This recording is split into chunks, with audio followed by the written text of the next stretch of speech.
자, 탄식시 저희가 살펴봤고요. 네. 자, 탄식 안에 중간에 하나님에 대한 의지 표명과 또 보내주시면 감사하겠다라는 내용이 조금 들어있는데 그 부분이 좀 더 따라 하나의 장르로 강조돼서 나오면 감사시가 됩니다. 감사시도 개인 감사시와 공동체 감사시가 있어요. 공동체 탄식시를 통해서 하나님의 구원을 민족적으로 경험하면 공동체 감사가 되겠고 개인적으로 탄식하다 경험을 받고 하나님 감사하면 개인 감사시가 되겠죠. 자, 시편 18편 한번 봐주실까요? 시편 18편을 보면 응답하시는 하나님에 대한 찬양인데요. 저는 이제 시편 관찰할 때 이렇게 박스 만들어서 저자가 누구인가, 이게 어떤 양식인가, 그게 이제 구약의 어떤 본문 사무엘서랑 연결이 있거나 아니면 신약에서 인용되었는가 이런 것들을 좀 나름대로 양식을 만들어서 관찰을 했거든요. 특별히 시편 3하 22장이 나오는 시편의 내용과 동일합니다. 사무엘하 마지막 22부터 24장까지가 이제 마지막 찬양들이 많이 쏟아져 나오는 그런 부분인데 사울에게 광야에서 막 쫓겨다닐 때 예, 그때 하나님이 사울의 손에서부터 다윗을 구원해 주신 것에 대해서 하나님 앞에 감사하는 내용이 바로 이 시편입니다. 특별히 저는 시편에서 관찰할 때 제일 주목해서 관찰하는 것은 하나님의 성품과 행하신 일이거든요. 예. 그래서 시편의 저자들이 어떤 상황에서든 모든 상황에서든 하나님과 관계하면서 하나님이 어떤 분이셨는지를 찬양하고 고백하고 탄식하면서 어떤 표현들인데요. 예.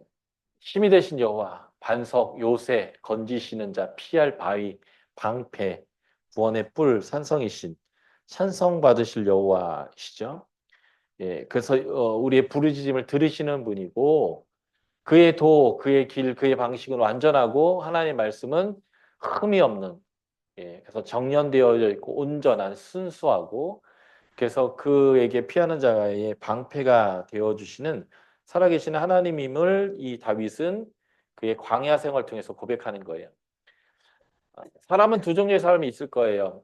잘못한 게 없는데 왕이 나한테 창을 던지기 시작하고 나는 성실하게 산 것뿐만 밖에 없는데 사람들이 막 권위를 주기 시작하니까 권위자가 나무 위에 있는 권위자가 찍어 내려가지고 지금 난 억울하게 광야에 쫓겨다니는데 그 내가 여기 쫓겨나온 것도 억울해 죽겠는데 막 군사 동원해갖고 매일같이 찾아다니고 죽이려고 난리 쳐가지고 그 광야에서 맨날 굶주리고 배고프고 춥고 덥고 잠도 쪽잠 자는데 옆에서 바스락 소리만 들려도 날 잡으러 온 사울인 줄 알고 꿀잠도 못 자고 이렇게 살면 이제 사람이 도끼가 올라가지고 누구든 나 건들기만 해봐라 나 죽여버린다면서 그래서 살짝만 건드려도 막 입에서 쌍욕이 쏟아져 나오는 그런 상황의 사람들이 있어요. 그죠?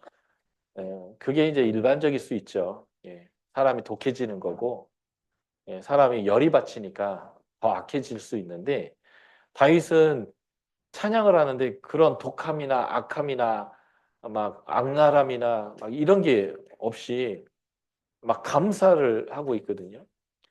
왜냐하면 그 광야에서 그는 하나님의 얼굴을 보았고, 하나님의 보호를 경험했고, 하나님의 공급을 경험했기 때문이겠죠. 그래서 이런 하나님을 알고 이런 하나님을 성경 공부를 통해서 한 게 아니라 그냥 광야의 삶 속에서 그가 체험을 하고 나니까 그는 이렇게 도끼 어린 막 칼날선 막 그 말이 아니라 감사의 찬양을 하고 있는 거죠. 다윗의 상황을 이렇게 표현해요. 사망의 줄이 얽고 불의의 상수가 두렵게 하고 음부의 줄이 두르고 사망의 올무가 이르렀고 내가 환난 가운데 있다. 사울에 의해서 당하는 죽음의 위협들을 이런 용어들로 표현한 거죠. 그때 하나님의 임재에 대한 표현을 합니다. 광야에 있어도 하나님의 임재를 경험하고 있다면 그는 살 수 있는 거죠. 땅이 진동하고 산의 터가 이동하고 코에 연기, 입에서 불이 나와 사르고 불에 숯이 피고 하나님이 하늘에 강림하고 그러니까 바다에 어둡고, 예. 그래서 하나님의 그런 강력한 심판주로서의 하나님의 강력함들의 임재를 그가 보았다는 거예요.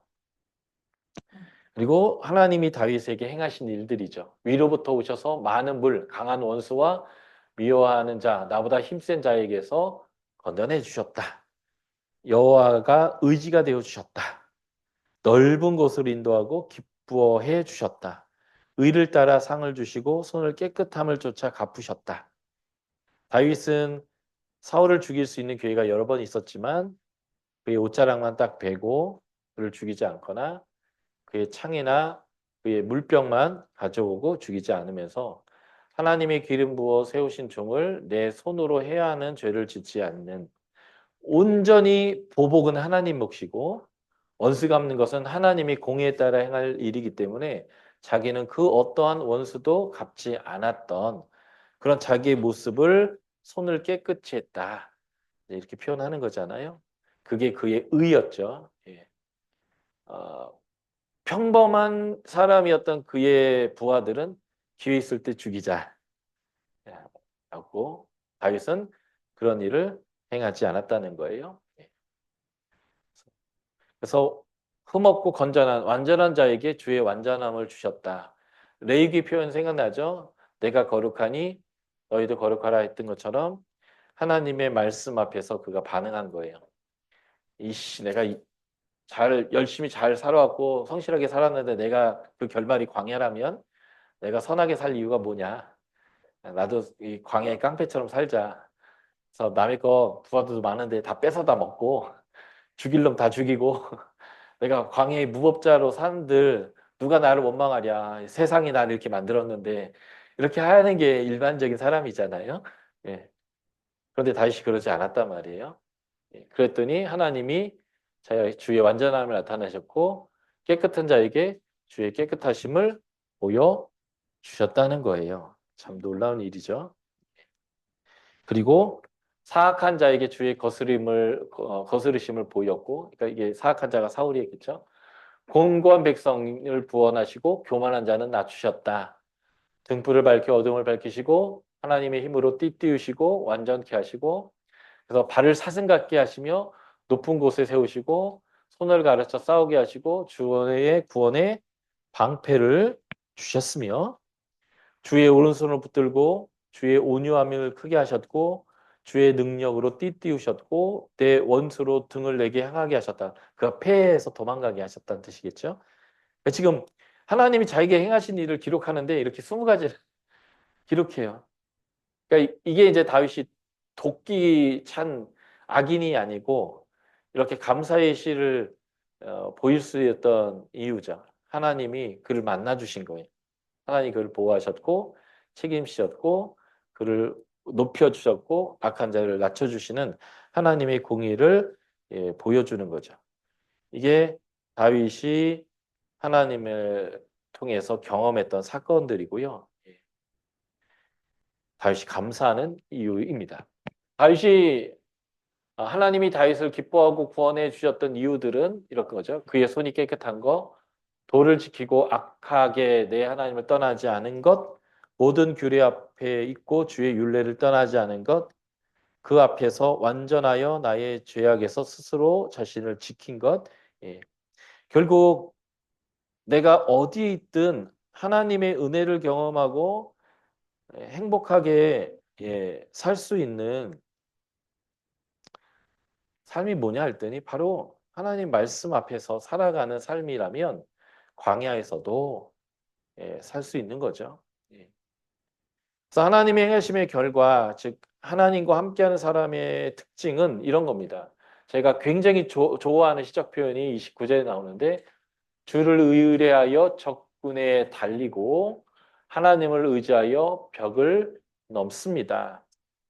적이 있는 전쟁터로 달려가는 것은 두려운 일이지만 하나님과 함께 한다면 적진 한복판을 내가 뛰어 들어가는 것이 나는 무섭지 아니하고 적이 쌓아놓은 성벽이 아무리 높아도 내가 주님을 의지하면 성벽도 훌쩍 뛰어넘을 수 있다라고. 그래서 하나님과 함께라면 못할 것도 없고 두려움도 없다라는 이제 이런 표현으로 이게 이제 그의 말년에 그의 고백처럼 되어질 거예요. 예. 그래서 하나님의 힘으로 강해지고 원수를 따라 미친과 전쟁에서 이기는 것, 나를 치는 자를 굴복시키는 것, 알지 못하는 백성, 열국의 백성들이 이방인들이 그에게 굴복하고 하는 것, 예.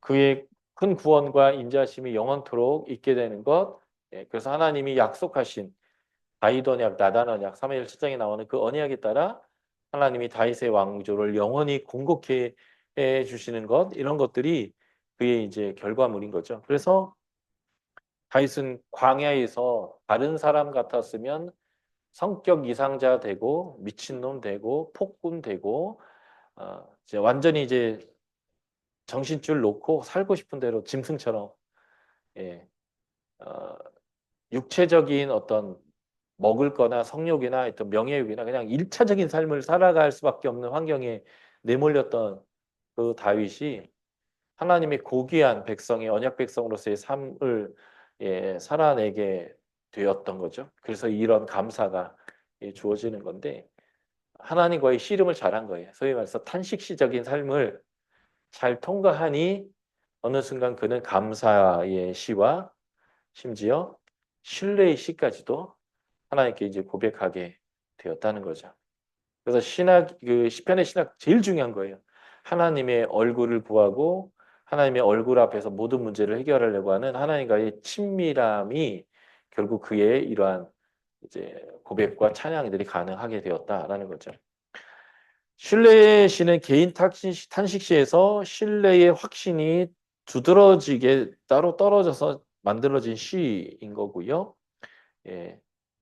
탄식시와 신뢰시 사이에는 명확한 구분이 존재하지 않지만 그래도 이렇게 보면 신뢰의 내용이 더 많구나 하면 이제 신뢰시로 구분할 수 있겠고요. 이것들이 이제 신뢰의 시들입니다. 자, 11장에 있는 신뢰시를 한번 보도록 하겠습니다. 자, 11장 7절밖에 안 되니까 제가 한 절, 여러분들이 한 절 이렇게 교독해 볼까요? 11장 1절 제가 읽겠습니다. 내가 여호와께 피하였거늘 너희가 내 영혼에게 새같이 내 산으로 도망하라 함은 어찌함인가?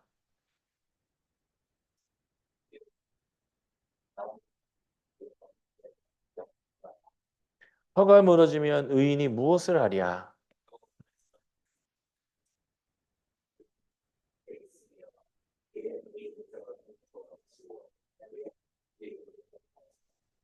여호와는 의인을 감찰하시고 악인과 폭력을 좋아하는 자를 마음에 미워하시도다.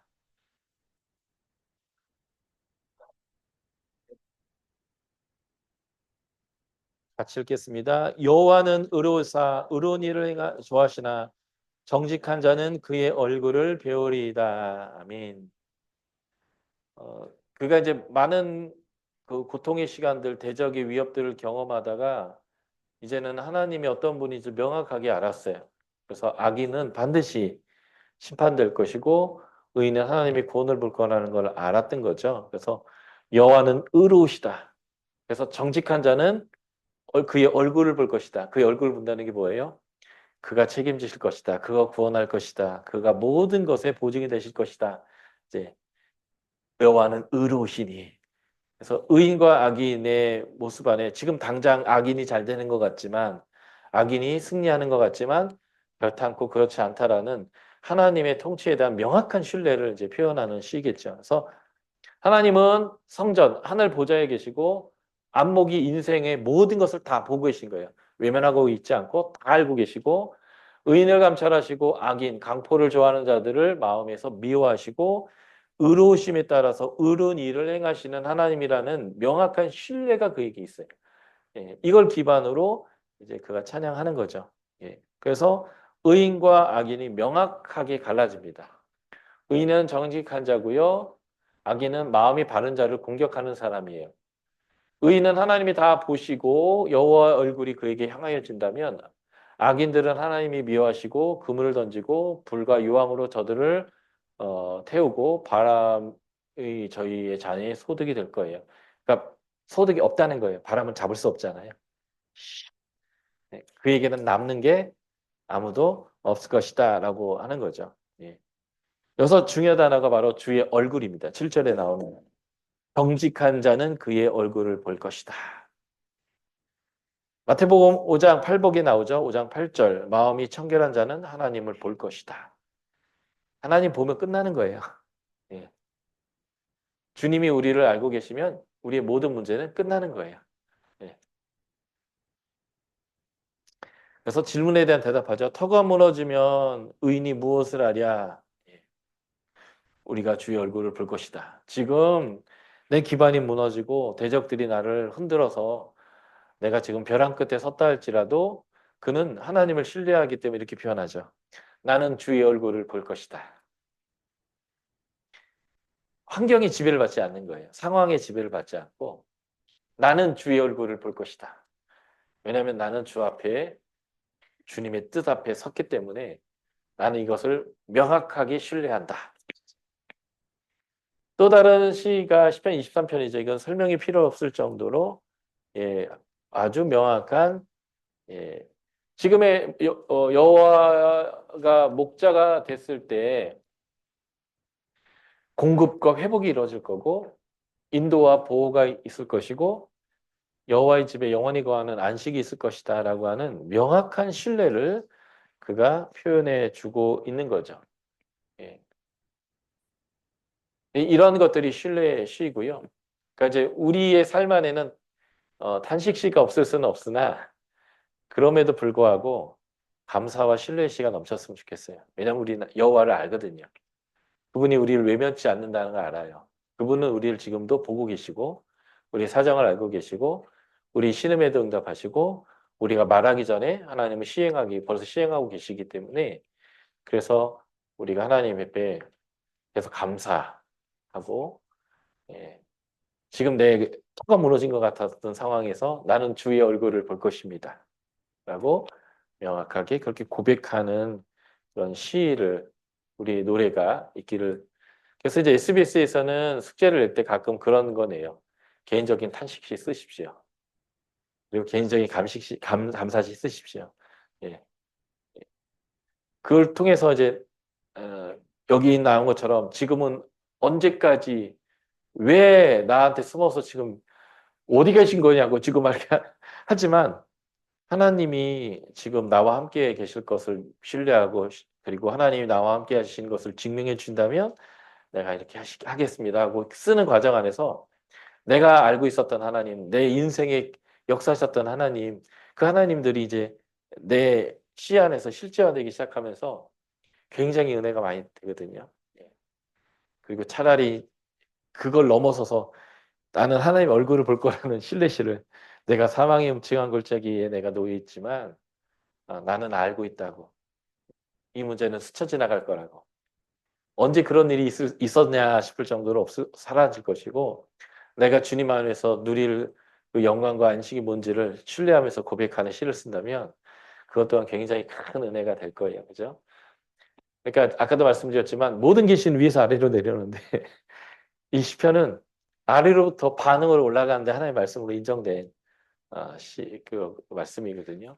예, 그래서 여러분들 인생 안에 뭐 시를 쓰시는지 안 쓰시는지 모르겠는데 가끔 내 인생에 감사시, 찬양시, 탄식시, 신뢰시, 하나님의 왕으로 고백하는 재앙지기시, 예, 토라시, 주의 말씀이 얼마나 아름다웠고 나의 삶을 이끌었고 내 발을 이끌어주는 헤드라이트였는지 옛날에 발등에 등불이었겠지만 예, 예.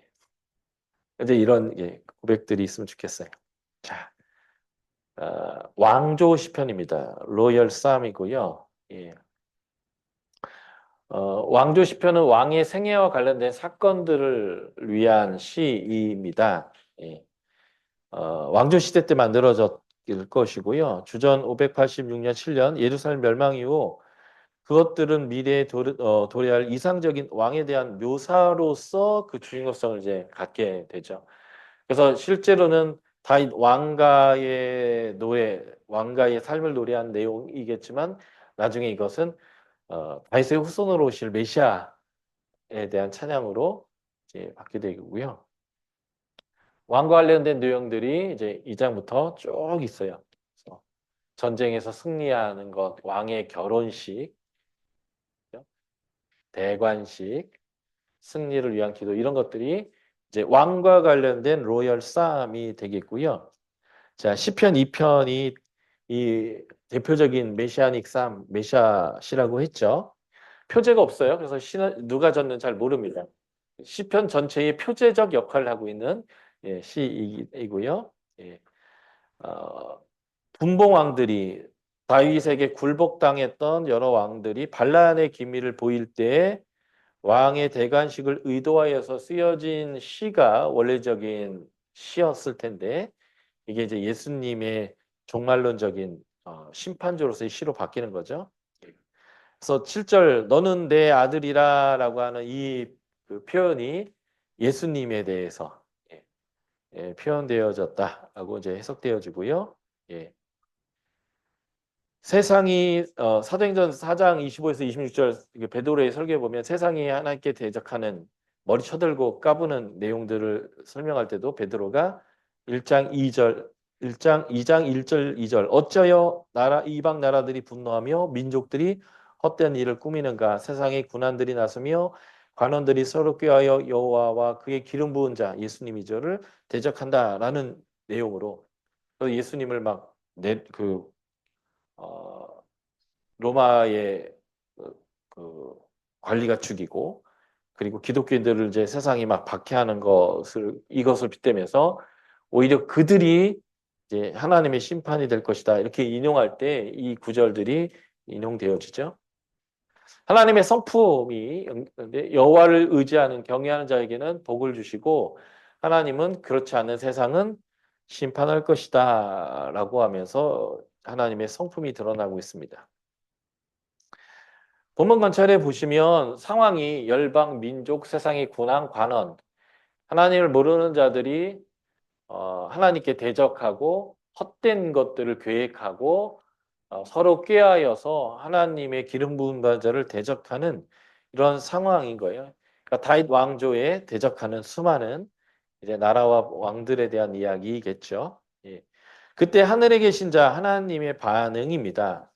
하나님이 세우신 왕과 기름 부은 자는 하나님이 내 아들이다 하면서 거룩한 시온에 세웁니다. 시온은 하나님이 임재하신 곳이고 하나님이 책임지는 곳이니까 안전한 곳에 세우겠다 이런 의미가 되겠죠. 그리고 하나님을 대적하고 하나님이 기름 부은 자를 대적하는 자들에게는 하나님이 씩 웃으세요. 비우세요. 뒤질라고 이것들이 뭐 이런 느낌으로 씩 웃으시면서 하나님의 분노, 분의 진노를 하나님이 발하시는 거죠.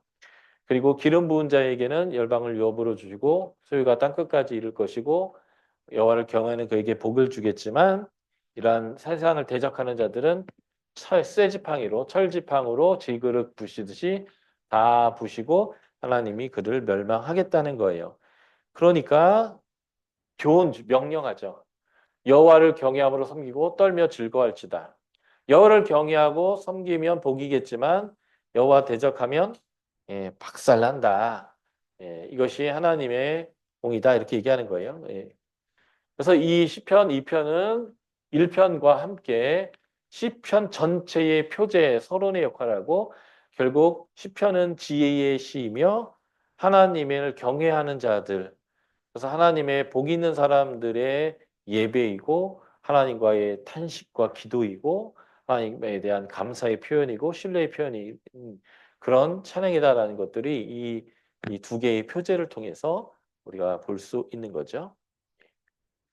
자, 지혜시 또는 토라시. 토라가 이제 율법이라는 원어인데 이제 구약학자들은 율법보다는 가르침, 하나님 백성으로서의 삶이 무엇인지를 가르침으로 번역하는 거. 토라는 가르침이다 이렇게 하는 거죠. 그래서 지혜의 가르침, 지혜와 토라 시편이고요. 이미 우리가 잘 알다시피 시편 1편이 바로 이 대표적인 토라 시가 되겠습니다. 이제 장르는 토라 지혜시고요. 특이점은 시편 150편 전체의 표제 역할을 하는 거고요. 여기서 하나님의 성품은 의인은 인정하나 악인은 심판하신다. 요 맥락에서는 이 편 표제시를 하고 있는 이 편에서도 같은 메시지로 표현되고 있죠. 그래서 정확하게 이렇게 이제 나뉘죠. 복 있는 사람과 악인, 죄인, 오만한 자. 예. 의인과 악인이 명확히 나뉘는데 복 있는 사람은 세 가지를 하지 않고 두 가지를 해요. 세 가지를 안 하는데 서지 않고 걷지 않고 서지 않고 앉지를 않아요. 그러니까 하나님 말씀대로 살아가지 않는 것을 이 세 가지 동사로 표현한 거죠. 악인의 도원을 따라 꾀를 따라 걷지도 않고 죄인들이 사는 방식에 그 위에 서 있지도 않고 어떻게 하면 다른 사람들을 해코지하고 등쳐먹을까 의논하는 다른 사람들을 경멸하는 오만한 사람들. 그래서 오만하다라고 번역된 원어의 의미가 다른 사람 막 저렇게 살아서 부자 되겠나? 저렇게 살아서 높은 자리에 올라가겠나? 정직해 무슨 소리냐? 공의로 개나 주라 해라.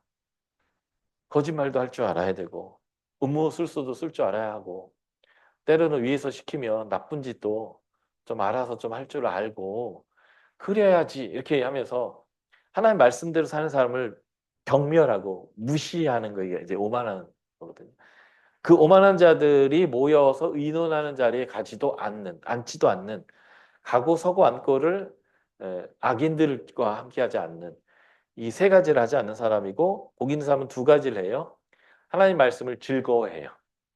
그래서 그것을 밤낮 되뇌입니다. 이유는 가고 서고 앉고를 하나님 말씀대로 하려니까 말씀을 좋아하면서 그 말씀대로 살려고 새기는 거죠.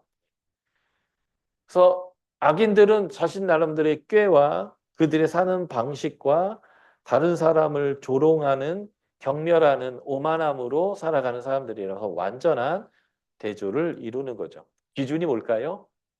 누구의 길을 갈 것인가예요. 하나님의 길을 갈 것인가? 마음이 하나님 말씀을 새길 것인가? 아니면 세상의 처세술. 예. 그래서 세상에서 정직하게 부자가 되는 방법도 있긴 하지만 가장 빠르고 많은 사람들이 부자 되는 방법들은 거짓에 편드는 거죠. 그래서 그 거짓에 편들면 쉽게 돈을 벌 수 있는 방법들이 더 많이 열리기 때문에 그래서 세상 사람들은 그래서 개같이 벌어서 정승같이 쓰면 된다라고 하는 가치로 살아가는 경우가 되게 많다라는 거예요. 예. 그런데 그것이 하나님의 지혜가 결코 아니다라고 시편 2편이 얘기하는 거죠. 그 결말은 시냇가에 심은 나무처럼 늘 푸르르고 열매를 맺고 형통할 것인가? 바람에 나는 겨와 같아서 가치 없게 될 것이고 심판을 받는데 그 심판이 너무 강력한 심판일 것이며 그래서 견디기 어렵고 의인의 회중에는 근처도 와보지 못하는 그런 저주가 될 것이냐라는 거예요. 하나님께서 인정하는 길은 바로 이런 길이고 망하는 길은 바로 이런 길이다. 그런데 복음서에서는 이것을 많은 사람들이 가는 길인 넓은 넓은 길 이렇게 표현하고 이거를 사람들이 가지 않는 좁고 협착한 길 이렇게 표현했죠. 그래서 그 좁고 협착한 길, 십자가의 길을 가는 사람들이 뭐라고 해요? 예, 헬라 사람들은 미련하다. 유대인들은 걸림돌이다. 이렇게 얘기하지만 사도 바울은 고린도전서에서 얘기하죠. 예, 나는 오직 이 미련한 십자가의 도만을 전한다. 이렇게 이제 표현했는데 이게 바로 이제 지혜시 대표적인 지혜시죠. 시편 19편에도 보면 지혜시인데요. 다윗의 시인데 이 다윗의 시에서 보면 하나님이 반석이고 구속자이신 하나님이에요. 그래서 하나님만 믿으면 든든합니다. 그래서 그는 정금보다 더 사모할 만한 송이꿀보다 더 단 하나님의 말씀을 사모한다는 거예요. 최근에 이제 과일값이 너무 비싸고 요즘 제일 싼 과일이 샤인머스켓이에요. 아세요? 왜 샤인머스켓이 제일 싸냐면 돈 되는 걸 알고 이제 중국이 밭을 다 갈아엎고 다 샤인머스켓을 심었습니다. 예, 그래서 중국에서 너무 쏟아져 나와서 한국 샤인머스켓이 다 망했어요. 수출이 다 잘 됐었는데 수출길이 다 막혔습니다. 중국에서 거의 5분의 1 가격으로 포도가 샤인머스켓이 쏟아져 나와가지고 그래서 덕분에 이제 작년부터 저희가 추석 때 제일 많이 선물하는 것 중에 샤인머스켓이 그래도 제일 만만한 과일이 되어가지고. 근데 제가 제주도에 한 20년 살면서 제가 이제 전에 경기도 쪽 이쪽에서 목회할 때는 그 대부도 쪽 송산 뭐 이쪽 포도가 되게 향긋하고 맛있었어요. 그리고 그런 포도가 먹고 싶은데 제주도에 그런 포도가 안 들어와요. 네, 최근에 큰맘 먹고 포도를 샀는데 네 맛도 내 맛도 아닌 아무 맛도 안 나는 포도를 샀어요. 근데 진짜 포도가 정말 맛있으면 예, 이렇게 표현하는 거죠. 예, 송이꿀보다 더 단. 하나님의 말씀. 어, 저쪽 대부도 쪽에 있는 송산이라는 곳의 포도가 제가 먹어본 포도 중에 제일 맛있었거든요. 알도 굵고 향도 단맛 맛이 아니라 그 풍미 향도 좋고. 근데 이제 이렇게 꿀보다 단 그런 포도가 있다는 거죠. 금보다 더 좋고 꿀보다 더 맛있는 그런 향긋한 포도처럼 하나님 말씀이 그만큼 가치 있고 나에게 좋다. 이렇게 이제 표현한 건데 1절부터 6절은 하나님의 창조를 찬양하고 창조 세계를 통해서 하나님의 위대하심, 온 세상과 땅끝까지 그 위대하심이 드러날 것을 찬양하게 되고요. 2절부터 4절입니다. 시편 19편 2절부터 4절 읽어드릴게요. 나는 날에게 말하고 밤은 밤에게 지식을 전하니 언어도 없고 말씀도 없으며 들리는 소리도 없으나 그의 소리가 온 땅에 통하고 그의 말씀이 세상 끝까지 이르도다. 하나님이 해를 위하여 하늘에 장막을 베푸셨도다 라고 하는데 이 2절부터 4절이 로마서 1장 19에서 20절에 나오는 내용과 굉장히 유사해요. 만물 안에는 말과 소리는 없지만 소리가 있는 것처럼 이 모든 자연 만물을 보고 하나님이 세상을 다스리고 있다라는 걸 보는 거죠. 그래서 세상의 모든 만물을 통해 하나님의 신성이 드러나거늘 그래서 나중에 핑계할 수 없다 이런 거죠. 그래서 자연 만물 자체가 하나님의 질서대로 움직이는 것을 통해서 하나님의 창조를 우리가 보는 거죠. 하나님의 말씀에 대한 다양한 표현들이 7절부터 9절에 나오는데 여호와의 율법, 여호와의 증거, 여호와의 교훈, 여호와의 계명, 여호와를 경외하는 자, 여호와의 규례 이런 것인데 이러한 다양한 말씀에 대한 표현을 통해서 말씀의 특징들을 설명해 주고 있어요. 완전하여 우리의 영혼을 슈브, 소성케 한다. 예, 회복, 되돌려 준다. 확실하여 우둔한 자를 지혜롭게 한다. 정직하여 우리의 마음을 기쁘게 하고 순결하여 우리의 눈을 맑게 한다. 예. 눈이 맑아지니까 하나님을 보게 되겠죠. 마음이 청결한 자는 하나님을 볼 것입니다. 예. 정결하여 영원까지 이르고 확실하여 다 진리, 의롭게 되고 금보다 더 사모할 것이고 송이꿀보다 더 달게 될 것이고 주의 종을 경계함과 이를 통해 말씀을 지킴으로 큰 상이 있을 거고 허물을 깨달아 허물에서 벗어나게 되고 고의로 죄를 짓지 않게 하고 죄가 주장하지 못하게 하고 정직하여 큰 죄가에서 벗어나게 한다라고 하는 거예요. 이게 이제 잠언서 초반부에 나오는 내용과 유사한데 지혜의 말씀을 얻어야 되는 이유 잠언서 1장 2절부터 5절 잠언은 지혜로운 자부터 우둔한 자까지 모두에게 필요하고요. 그 모든 사람들이 하나님 앞으로 온전히 돌아오게 하는 것이 지혜다라고 잠언서에서 얘기해요. 한번 잠깐 보시겠어요? 잠언서 1장 2절부터 6절이에요. 잠언이 왜 필요한가를 보여주는 거죠. 이는 지혜와 훈계를 알게 하며 명철한 말씀을 깨닫게 하는 거예요. 지혜와 훈계와 명철을 알게 되는데 이걸 통해서 지혜롭게 되고 공의롭게 되고 정의롭게 되고 정직하게 행해야 될 것을 안다는 거예요. 우리가 어떻게 살아야 될지를 알게 하는 게 지혜인데 4절 보면 어리석은 자에게도 자문이 필요하고 젊은 자에게도 필요해요. 지혜 있는 자에게도 5절 보면 필요하고요. 명철한 사람도 필요합니다. 그러니까 모든 사람에게 지혜가 필요한데 4절 부터 보면 어리석은 자는 슬기롭게 되고요. 젊은 자는 지식과 근신함을 줍니다. 이게 동의대구 표현으로 어리석은 자의 동격이 젊은 자예요. 그래서 여기서 젊다라고 하는 것은 단순히 나이가 어리다는 의미가 아니라 아직 어려서 분별력이 없는 사람을 젊은 사람이라는 뉘앙스로 표현하는 거예요. 그러니까 분별력이 아직 없으니까 미련한 거죠. 그 어른 입장에서는 그 길로 가면 뻔히 진에게 빠질 거거든요. 그래서 어른이 이렇게 가라 했는데 아니에요 하고 분별력이 없으니까 가고 꼭 그 진에게 발을 빠뜨려요. 그리고 나중에 엄마한테 에이 엄마가 나 가지 말랬잖아. 이게 지혜 어리석은 자가 바로 이게 젊은 자예요. 예. 그런 사람들에게 슬기롭게 하고 지식과 근신함을 줍니다. 특별히 분별력이 없는 젊은이들이 주로 빠지는 죄가 뭐냐면 음녀에게 많이 빠져요. 여기 잠언에 자주 나와요. 전반부에서 지식이 없는 애들이 지혜가 없는 어리석은 자들이 꼭 음녀한테 잘 빠져요. 그래서 근신함을 준다라고 표현하는 표현이 나오고요.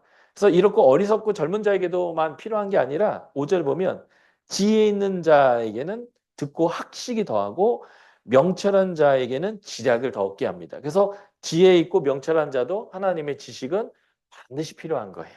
예. 그래서 이것이 어떻게 지식의 어떤 옷을 입고 우리에게 주어지냐면 잠언이란 형태나 비유의 형태나 오묘한 말이나 뭐 지혜 있는 말이나 이런 형태로 우리에게 전달되는 게 잠언서다 이렇게 표현하면서 잠언서의 서론이 1절부터 6절이거든요. 딱 그 내용을 가지고 시를 썼다고 하면 이 시편 16편이 되어주는 거겠죠. 예. 이런 식으로 지혜의 시가 있어요.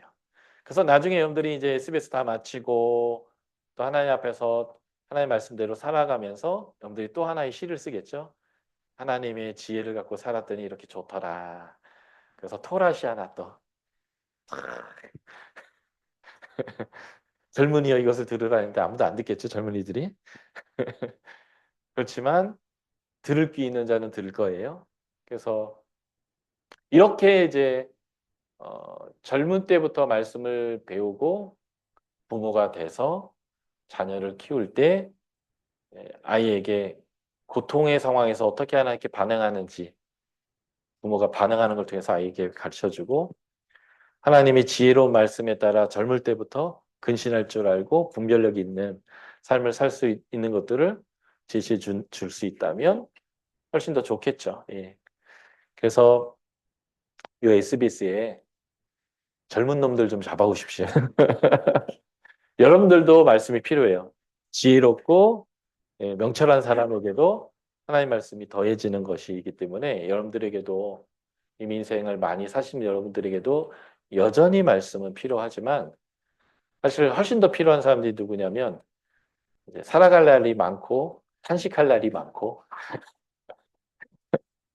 왜냐면 분별력이 없어서 진에게도 빠지고 뭐에도 빠지고 별 많이 해야 될 거예요.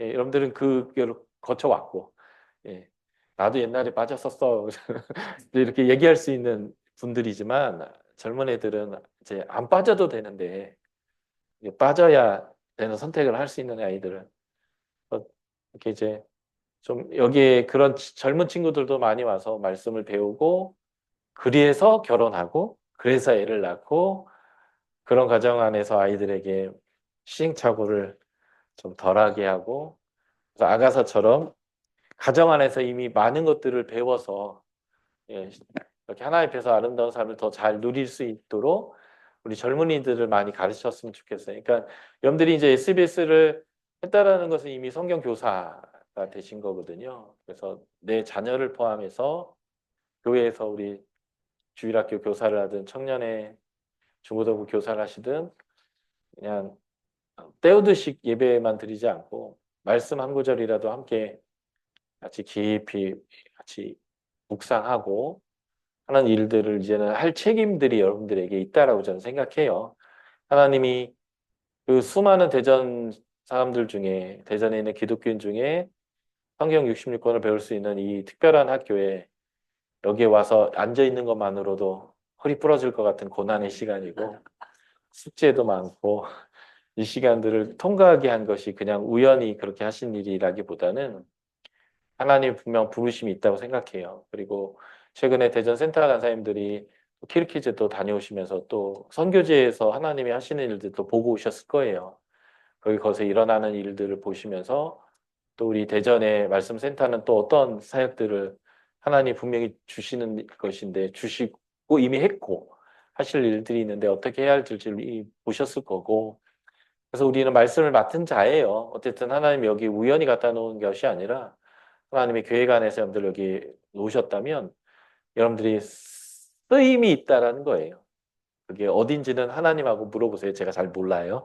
저는 잘 모르겠지만 분명히 여러분들이 쓰임이 있어요. 그래서 이 학교의 간사로 쓰임이 있을 수도 있고 여러분들이 직장이든 가정이든 교회든 어디든 여러분들을 훈련시켰던 분명한 하나님의 쓰임이 있고 그것을 이제 고급적으로 얘기하면 콜링이 있어요. 소명이 있고 사명이 있는 것인데 그러한 일들을 잘 여러분들이 이 학교를 이제 다음 주 마지막 수업 듣고 다다음 주 수료식 딱 하면서 끝내실 텐데 예, 끝이 아니라 이제 계단 100계단 중에 2계단 정도 올라오신 거고 이제 계속 그 계단들을 오르시면서 하나님과 동행하면서 이루실 일들이 분명히 있을 거라고 생각해요.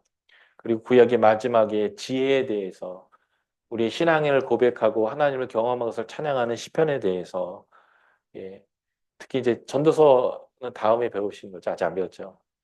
예, 젊은 것들아 어릴 때부터 창조주를 기억해라. 다 살아봤더니 하나님 없이는 다 홍하더라.